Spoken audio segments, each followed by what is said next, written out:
what do you look for in a guy? Kakatawa yun. So, yun, kwentuhin na lang tayo. So yun nga, so I want someone funny and smart. what makes you kilig? What makes you kilig? When someone does... Parang ewan. What makes you kilig? Hindi naman kilig. Kilig. Like what? Something sweet. Oh, sige. Like, random na dadalan ka ng food sa bahay. Ano yan? Or sa work. Or somewhere. Or what do you look for in a guy? Like physically? Physical Wala na naman bang sa physical. Kasi if you look at my exes, I've only had 2 exes. So, they couldn't be more alike. Kasi different talaga sila. So, wala ako. Hindi ako ma-physical na tao. Pero ayoko sana ng bato-bato. You like them taller than you? Shorter than you? Like it? Kasi tangkad mo? Big? Ganyan? Siyempre, hindi ko yata kaya ng shorter than me.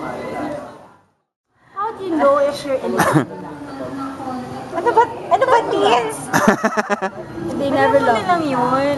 If you love someone, you put his interests before yours. Matagal ka Tama. Matagal ka mag-ilap. Hindi ka nila pag hindi naliligaw sa'yo. Biglang. Matagal. Matagal ako kailangang suyuin. Matagal. Matagal? As in kailangan, paano ka suyuin dapat? Ganun. Gifts? Ligawan ako. Para sa mga tao dyan, ang panliligaw Ayan. Paano ka dapat ligawan? ay ang Gusto mo yun? panunuyo. Okay. Parang wala naman. No, because sometimes it's different eh. In a Nahatid sundo conversation. ka. Kunyari yan. Nahatid sundo ka. Somewhere. To work. From work. Dala ka ng sweet stuff. Random gifts. Flowers. Sweet messages. Oh, girl.